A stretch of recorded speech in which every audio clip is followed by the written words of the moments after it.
il débarque, il n'a pas le temps, il doit renoncer à ce temps qu'il avait prévu, il fut saisi de compassion envers cette foule, et il est marqué, et il guérit les malades. En regardant Jésus, on comprend qui nous sommes comme chrétiens. Chrétien vient de Christ. Hier, Zoric a été baptisé dans la mort et dans la résurrection du Christ. Par le baptême, on est appelé à être des alter Christus, des autres Christ. Bon, vous prenez pas pour Jésus, c'est pas ça.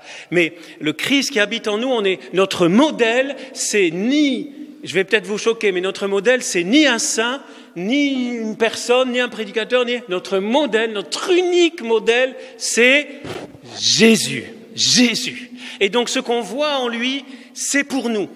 Et qu'est-ce qu'on voit en lui à ce moment-là? On voit un homme qui a appris le décès tragique de son cousin, et on voit un Dieu en même temps, on voit un homme qui est Dieu, et qui est pris par la passion du royaume, qui est venu pour annoncer, expliquer le royaume. Vous vous souvenez, chapitre 13, toutes les paraboles sur le royaume, pour expliquer et pour manifester le royaume par des signes, des prodiges, des guérisons et même des multiplications de pain. Quand il voit cette foule, c'est comme si il nous disait, le royaume de Dieu n'attend pas.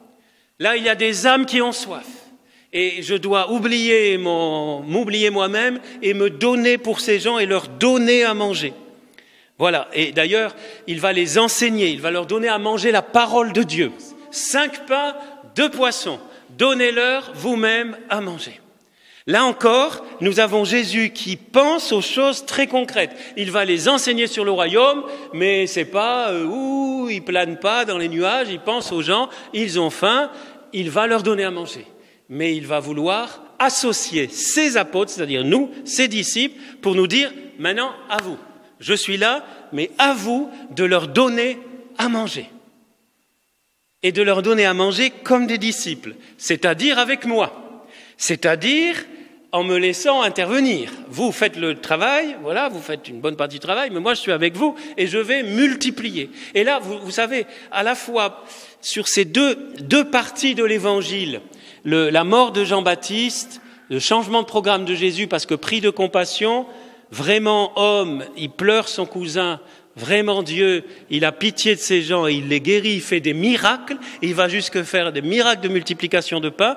Et dans ce deuxième partie où on le voit à la fois enseigner, donner la parole, donner le royaume et le manifester, mais le manifester dans leur vie quotidienne parce que c'est du vrai pain, c'est du vrai poisson. C'est pas une parabole là, on n'est plus dans les paraboles.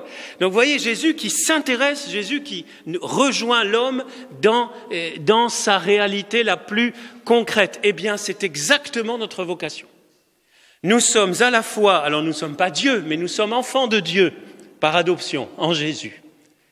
Je suis enfant de... Toute la nuit, j'ai chanté « Je suis enfant de Dieu », moi. C'est le chant d'hier. Hein. Je suis esclave de la peur toute la nuit, toutes les heures, je me réveillais cette nuit. Je suis enfant. On est enfant de Dieu. On est fils du royaume. On est concitoyen des saints. On est même, dit saint Paul, de la famille de Dieu. Par adoption. Bien sûr, par adoption. On reste des pauvres, des pécheurs, des mortels, mais notre âme est immortelle et même le corps va ressusciter un jour. Donc, et c'est le titre un peu de mon message ce matin, on est dans ce monde, mais pas de ce monde. Et vous voyez, c'est exactement ça que nous montre cette page évangélique.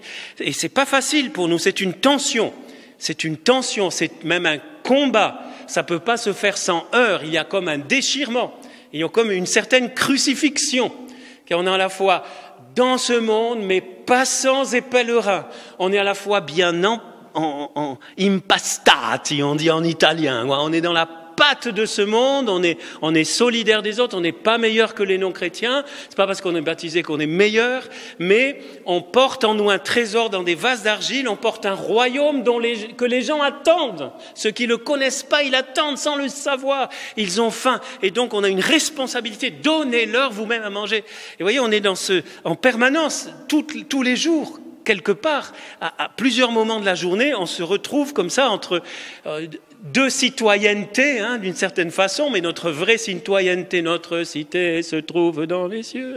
On est vraiment citoyens du ciel, mais bien les pieds sur terre. Donc, j'aimerais en profiter à propos de combat de combat pour la vérité, de rendre honneur, de rendre gloire à Dieu pour une femme extraordinaire qui, vendredi, est partie vers Jésus, que j'ai eu l'honneur de connaître en décembre 81, en pleine guerre du Liban, qui s'appelle Jocelyne Rouhéry, Khoueyry, Jocelyne Rouhéry. Allez sur mon profil Facebook, vous trouverez. Et elle est partie vers Jésus à l'âge de 64 ans, il y a 3 jours, le jour de Saint-Ignace de Loyola. Elle est née le 15 août 1955. Quand je l'ai connue, c'était une commandante qui avait sous ses ordres 1500 combattants. De ces jeunes que j'ai vus de mes yeux, obligés de prendre les armes, ils ne voulaient pas, pour défendre leur famille qu'on venait trucider au Liban.